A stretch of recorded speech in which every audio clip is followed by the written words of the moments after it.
Until it attached herself to me. I want me to be part of the bean patch.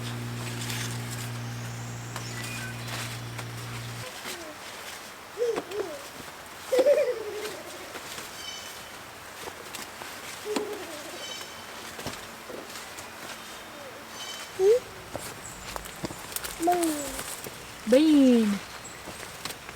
Say bean. Almost basket's full. Yeah. Got a full basket. It's very full.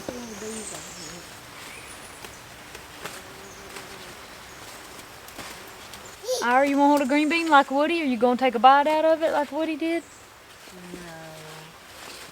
No. Not Ira. Ira surely wouldn't, Woody.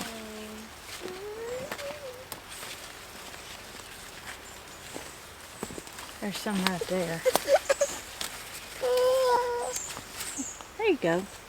Oh, he's trying to throw it in a. He just wants to throw them in a basket. Thank you. I think we might have got them. I just fixed those, and they've already tried to reach back across the aisle. Hold hands. Come on then, buddy. Let's get back to where Let's you're see what supposed to kind go. of harvest we got. Okay. Not bad for a morning's work, huh? Pretty good. Yeah. And we got to put them in the jars is the next step. When you get done picking them, make me something to eat. Or get done breaking them, stringing them. I'll make you something to eat. What you want? Alright. I got sandwich ham. We make a sandwich. That's pretty good. It's Some awesome. lemonade. It'd be good. So yay, beans. Ira, can you say bean? Ira, can you say boom boom? Well, he's gonna be shy. He's not gonna say anything. Not gonna say nothing. Say all you do Bumblebee. is talk. Bumblebee. He's seeing the bumblebee. Bee. So they go bzz, bzz, bzz. Can you say flower? Yeah, good job. Bean. Can you say turtle? Turtle. Tata. What is that? Can you say tractor? He hears a big truck. Big truck.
It is a beautiful morning here in the mountains of southern Appalachia.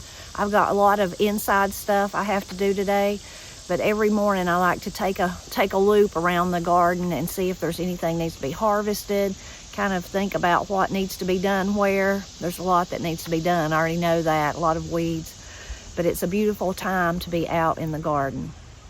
Right here where I'm standing is a lovely place. Most of these flowers are wild phlox, and they've just took over my beds over the years. This is them. You see it up close of them here.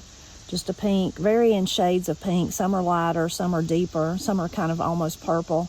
They smell amazing, and I've just let them infiltrate and take over. There are some day lilies and there's a regular lily, Asiatic lily, but mostly phlox at this time of the year, along with some bee balm that's about the exact same color.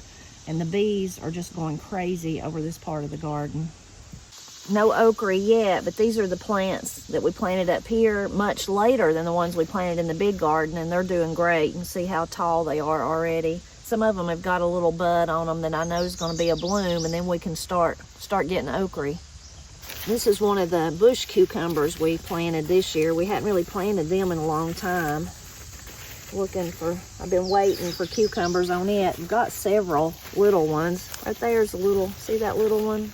I'm actually gonna go ahead and get that one, even though it's tiny, because it's kind of shaped funny.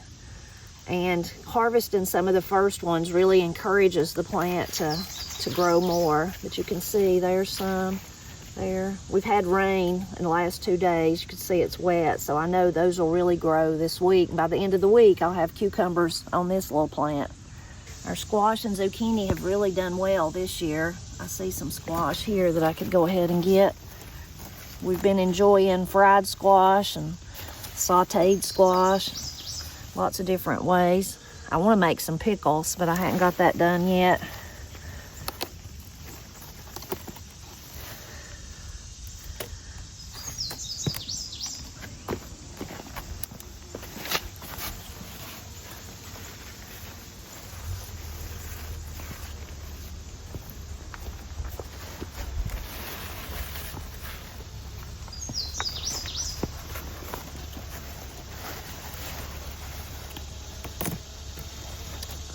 A good zucchini, one that wasn't hiding from me. Sometimes they hide and they get so big, but we eat those too. This is another set of bush cucumbers, and I've been getting some off of them. There's one right there, but they're still growing. The beans are kind of shading them a little bit, but as the sun comes around the house, then that shines down in here. So they've done pretty good. I didn't think about how much the beans would shade them, though. I probably shouldn't have planted them right here.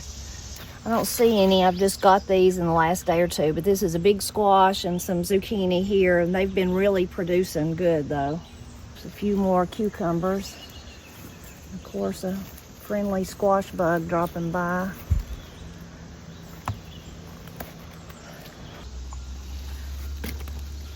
Even though I look every day, somehow I miss them. Our peas up here are really doing good. Some of them even reached the top of the cattle panel. But I know there's peppers up here that needs to be got. I seen them yesterday, but I didn't get any of them. Some of the shishitos that we like. It's loaded with green ones, but there's a few red ones. That one's kind of bad. These are the habanadas, but I'm gonna let those turn some colors before I get those. These are the Marconis. I was hoping that they would turn, but the plant is just loaded with them. I think I'm going to take, well, I'm sure going to take that one because I broke the plant. That's what I was afraid of happening, but happened anyway. Maybe I'll take that one. Give the plant some relief. Matt's little jewels, the Cherokee purples, are just now getting ripe. I'll have to go see Granny in a little bit. I'll take her a couple of them. She calls them Cherokee Reds, and she just loves them. Paul does too. We've got lots of tomatoes getting ripe, but I'm not going to get any of them right now. I'll come back out later. Mostly we like to come back out and stand and eat them. There's a really good red one there. Our black cherries are not ripe yet, but I know they're coming on. They're on the other side mostly. But we've been eating these like crazy. And we've been eating a lot of blueberries too. Our blueberries are beginning to ripen. Pretty nice harvest for just a few minutes walk around the yard.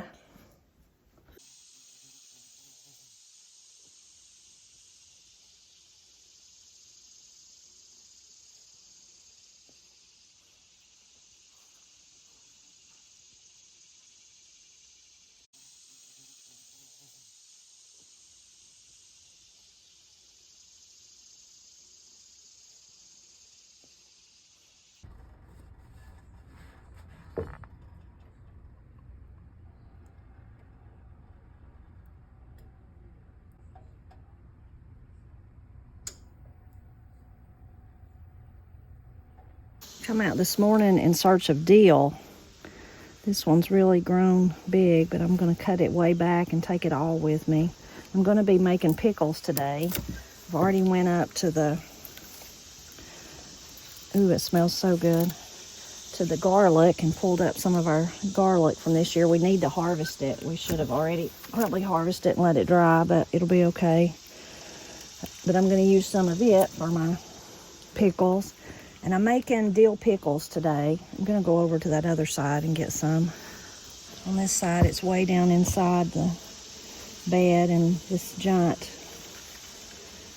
ground cherry is shading it out. I probably should just sacrifice it and pull it up. It's got ground cherries all over it, though. I hate to.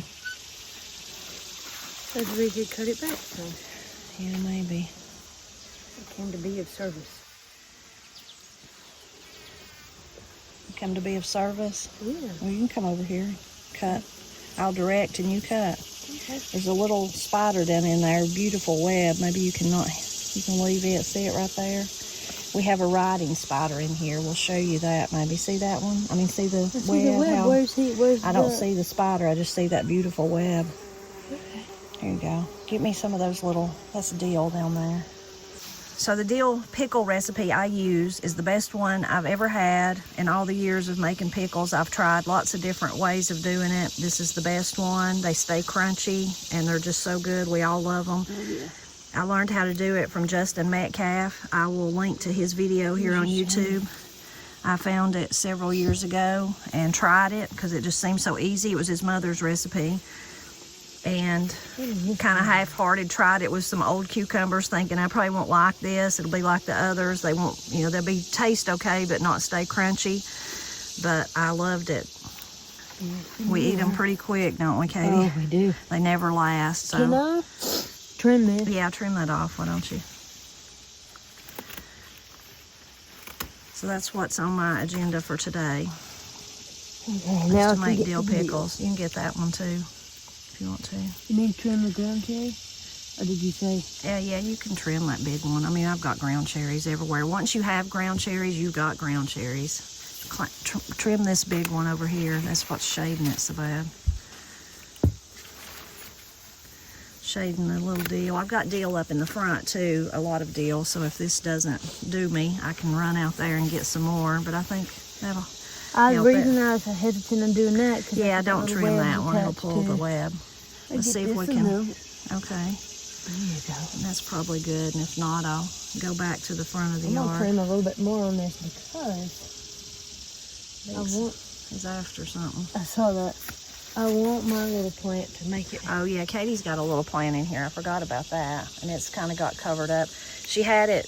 Let's see if we can get a close up of it, Katie. Yeah. So this is Katie's plant here, and she had it.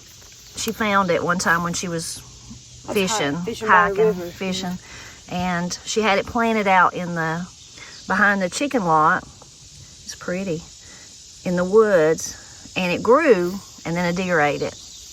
Yeah. I think it ate it twice. It ate it last year. After it bloomed real pretty, but it was real short. It wasn't tall like that, and the deer ate it. And I thought, oh man. And I should have thought this year, before it ever bloomed again, I should have thought better dig that up. And it got a little bit tall this year, and the deer ate it again. And when there was hardly anything left, about 4 inches sticking up above the ground, I dug what was left up and brought it in here and thought, well, it might not do nothing this year, but maybe it'll live. But it took off.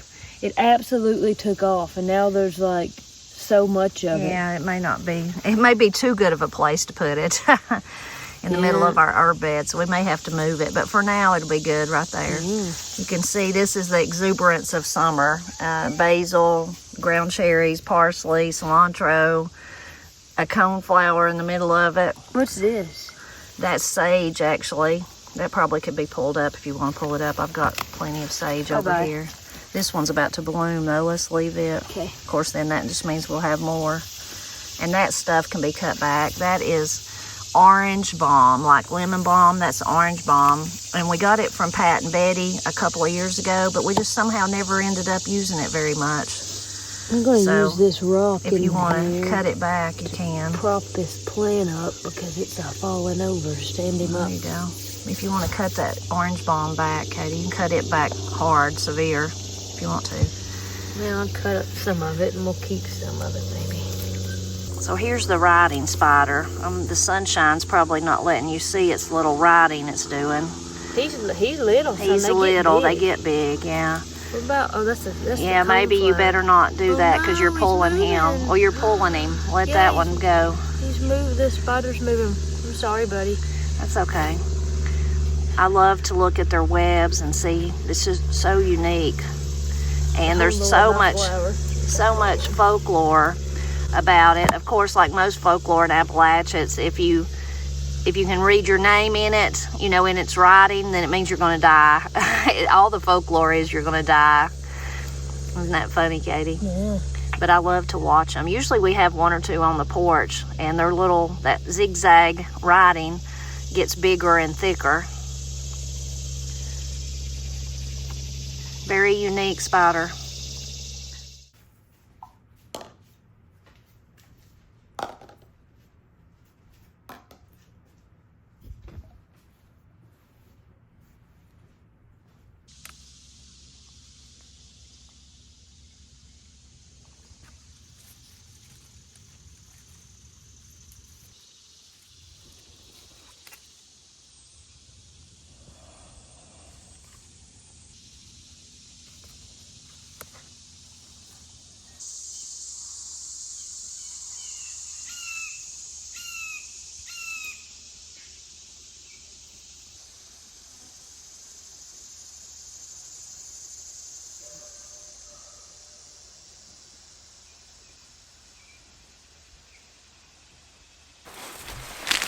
Matt and I are harvesting the cabbage this morning. It rained during the night, so it's kind of a really messy job, but it's rained every night, so you pretty much just gonna have to do it when it's wet. I'm not complaining about the rain though. Our garden has been so wonderful this year because of it. We were really worried about the cabbage. I think me more than Matt, because it has been so wet. We put that cover over it to protect it from the cabbage moth, the cabbage worms. But what's happened this year is it's been so wet that it just made the perfect place for all the slugs and the little roly-polies to go, and they've been eating on all the outer leaves. So it's hard to tell till you actually start harvesting and cutting back those leaves whether or not your cabbage has just been destroyed or not. But so far it's pretty cabbage, ain't it, Matt? Pretty good. The outside of it looks terrible, but the inside has been okay. They've just feasted on the outside leaves. Slight damage on one or two on the top, but overall way better than what I thought it was going to be. So I'm so pleased.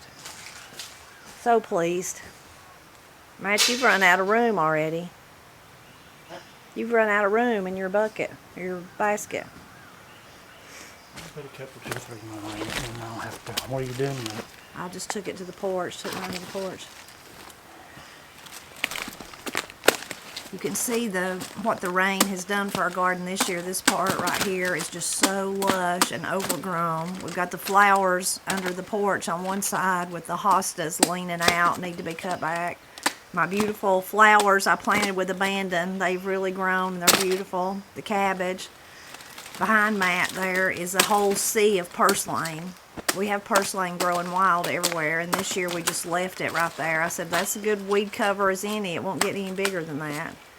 And we've eaten some of it. And then behind Matt, of course, you can see the beans. We just had such good luck with beans this year, such good success. So all that ample rain, though, really, really helped.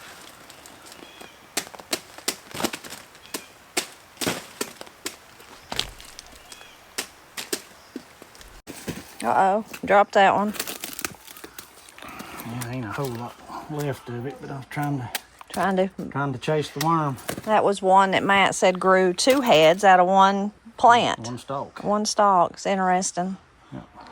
So, kind of nice to think about. We planted these way back in the... Have I left one? Oh, sorry, I left one back there I missed. I'm as bad as picking beans, leaving cabbage. Started them inside. I don't know about that. What's a big one, too? Early. Yeah, that one don't look so good. Don't sound so good either. I think I'd toss it. Anyway, planted them really early inside the house. Of course, took care of them, moved them to the greenhouse, then planted them out here. And now their job is done. And now it's time to eat them. Yeah, now it's time to eat them. You can see a lot of the damage there on the outer leaves. And then you can see that's just those leaves just hold that water. They do, yeah. Yeah. So all in all, way better than what we thought. There was one out here, you can see right here, that rotted a long time ago, just died. It's gone. And then I just had to throw one, and Matt had to throw one. That's only 3, though. But other than that, the rest of them all made, and even with that outer damage, they look pretty good. So, can't complain. Very simple supper tonight, but oh so good. We've got fresh beans. This is the first time we've eaten our Mother Stallard beans. We just love them. Most importantly, or the star, first time we've got corn out of the garden. It's going to be delicious.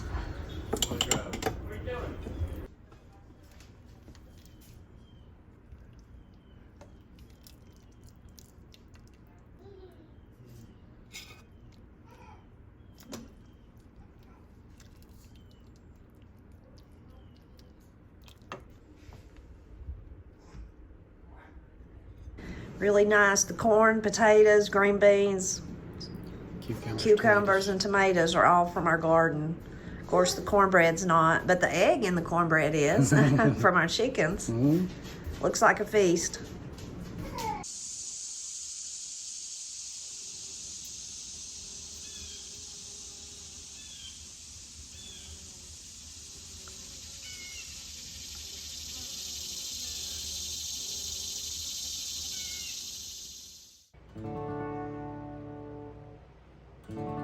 I can hear my Savior calling.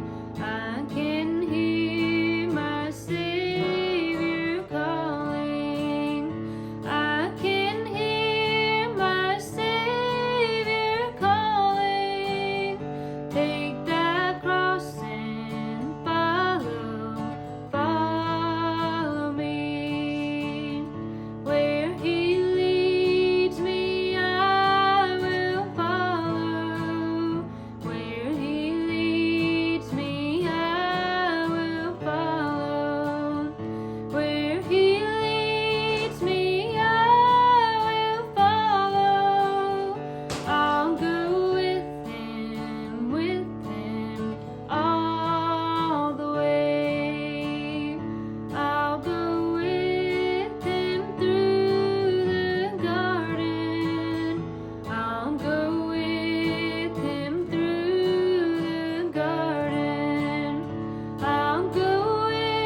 Matt and I, after getting the cabbage all harvested, we've been canning up a storm. We're trying to can our potatoes. We've only done that one time before, some of our potatoes.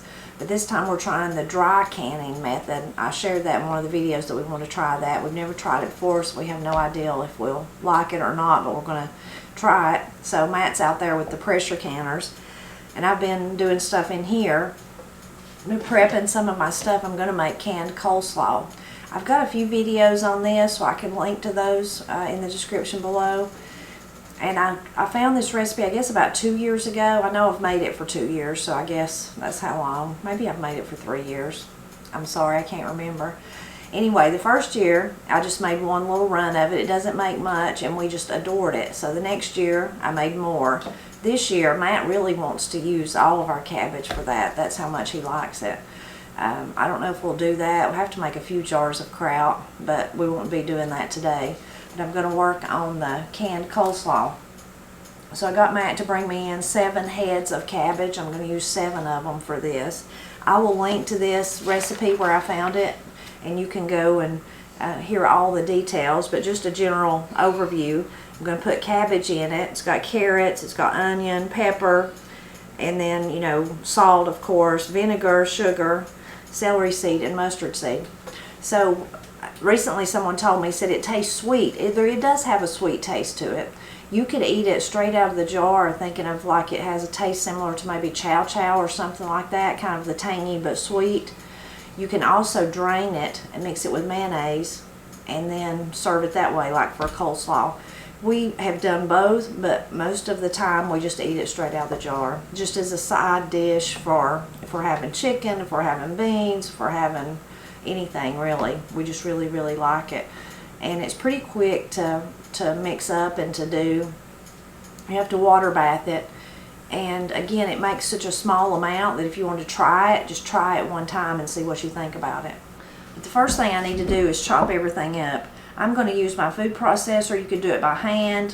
Whatever way you choose to do it will be just fine. I'm going to start with the cabbage because that'll be the hardest part. And the first step is I got to mix all this together and let it sit for 2 hours. But then I can be helping Matt with the potatoes. We've got more potatoes to can in between. I try to plan my big canning days out like that so that I can always be doing something while something else is waiting on me. I can be doing the next thing. Alright, be safe. There's crazy people on the road. Looks pretty. Done. There's 2 big giant carrots though I see there that didn't get chopped up. Another one? Oh, that's a pepper. I think it'll be okay. I'll chop these little carrots with a knife. Bye. We gotta let it sit for 2 hours before we go on to the next step. In between, while I was chopping, Matt got all the potatoes out. I hadn't even seen them yet. I'm gonna go look at them. And now, while this is marrying, is that what you say, Matt? Marrying for 2 hours. I can't even say it like that. Gotta get your accent on, Katie. I can't even breathe. My head is so packed, so I can't even say nothing. Yeah, if you can tell, me and Katie both have a cold. Yeah, you say it too. While this is marrying, we're going to do another run of potatoes. Maybe 2 runs. We got enough for 2, I think. Close. Be close. So our day of putting up continues. Your tail's not big enough. It's alright. It's mostly coated.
I mean, do you want me to dig more? I'm asking her. It don't matter. Granny, you want us to dig more? Paul's digging some of Granny's potatoes this morning. Katie took over. Katie took over. I'm going to But go they're- and pick blueberries while Katie. They're doing really good though. Look at that. Those look great. We just planted Granny one little row, but those look like great taters. This is what they've got so far, Granny. What do you think? Well, you know, I've always heard not to dig them all at once because in the heat, they'll go bad if you don't cook them fast. Did you put yours in the basement? Yeah, but as fast as you and Paul eat potatoes, Granny wants you to wait on the rest of them. As fast as you and Paul eat potatoes, that won't last 2 weeks. No, it won't. We still had some blueberries from Tim's, and they was sour. I made a face when I eat them. I like them sour. And my blueberries out there are real sweet. Yeah. They're completely different from... Well, and sometimes it depends on when they're picked and how ripe they are and all that fun stuff. You go out there, Tipper, and see if you can find even 1 or 2 of them red whole peas. I've got 2, and I could cook me a little mess with them lima beans. Well, if I have any peas at my house, you're welcome to them too. Well, So I found this many. That's plenty for a good mess. Yeah. When you mix them with those lima beans, it will be. Yeah. That's great. What happened to him? He wanted to go out in the road. Oh, He's all right. He wanted to go out in the road. He thinks he can walk down big mountains.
I was worried about our cabbage not doing good because of all the rain, and there was a lot of damage on the outer leaves, but the inner cabbage has been very, very nice.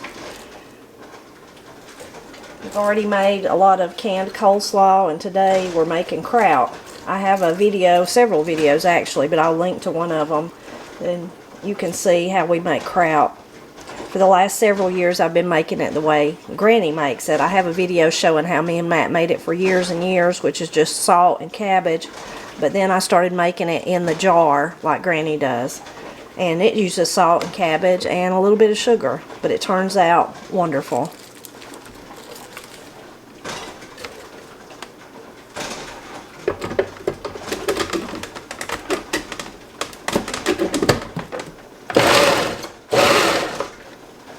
It's also a really good recipe if you don't want to make a lot of kraut, because you can just make 1 jar.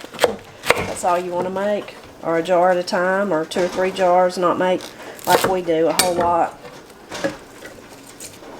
I've been chopping out my cores. Sometimes when you grow cabbage, they're not exactly like the ones you buy in the store, like this mass grown.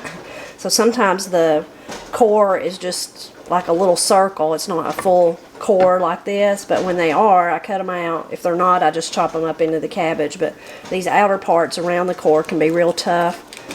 Anyway, I'm saving my cores there because I like to eat them. And you could chop those up and just put them part of your cabbage too. I mean, part of your kraut too. Papa Tony says when he was a boy, his mother would leave them whole like this. Of course, she was making kraut in a crock, and she'd just stick them down in the crock. And that was his favorite part to eat, because he could just get the whole piece out and take it with him and eat it, you know. And he said most of the time she didn't know that he was sticking his little grimy hand down in the crock as it was fermenting and getting the cores out and eaten them for a snack, or she would have skinned his hide if she had found that out.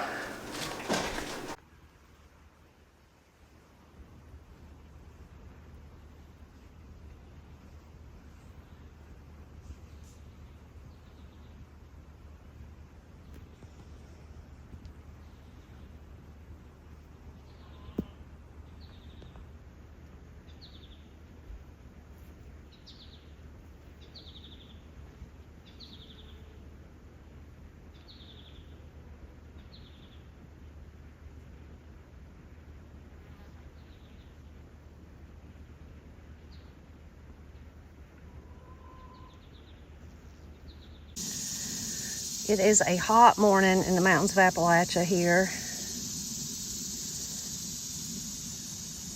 Sounds of summer everywhere. I've been out and about early this morning. Matt's been weed eating and mowing, and I've been trying to tame back the wildness.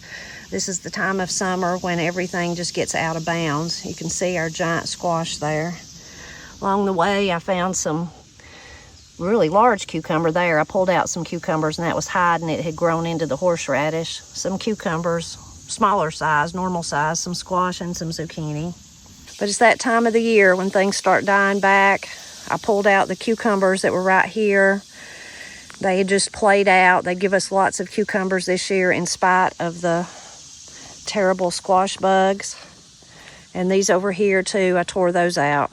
I would tear this big volunteer squash out just because I'm tired of looking at it, but I don't want to, I want what's growing to actually develop. So I don't know. There's a few down there. I did cut back some new growth. There's few, and then those big ones that are growing up here, they're still growing. Looks like they're about to start changing color, like this one. So, and I still don't even know if they're going to be any good or not, but I'm hoping they are, hoping that they are. I left a few of the cucumbers on this end that are still looking really great. Matt's cherry tomato there. Flowers are beautiful still. This is the other end of the giant squash. And I left the cucumbers on this end too because they're still looking pretty good. So left those. Peppers are growing up through there. Flowers are still looking good. But it's the time of year when we start thinking about pulling things out. Got everything done outside that I was going to do this morning. I'm going to have to go help Granny do some things, so that's where I'm headed. I always like to wash my vegetables right when I first come in, let them dry before I put them in the refrigerator or use them or eat them or whatever, and that way that step's done. I've got any kind of dirt, debris, anything from birds that might have flew over, got all that washed off, so then they're just ready to eat. I kept all these big cucumbers, even though these were the ones hiding from me. This one was in the horseradish, and those two were hiding. When I pulled out those plants, they come out of the bottom. Got a lot of little ones too, though. But I kept them because I've been wanting to make some of Betty Jean Hogan's cucumber relish, and it actually takes these big ones. That's what you use. It's perfect use for them. So if you've never seen that video, I'll link to it in the description below, and you can check it out. And it's a delicious, delicious relish. You could put it on anything. Me and Corey end up eating it with tortilla chips, like a salsa almost, but it's really tasty, and these will be perfect for it.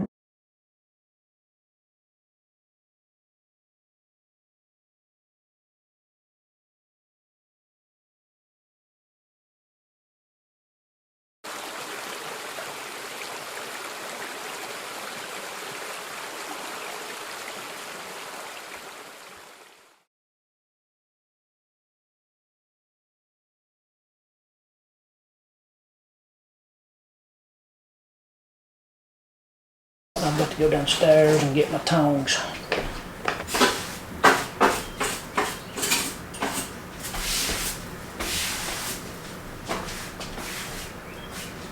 Cover these with. Yeah, I'll get some.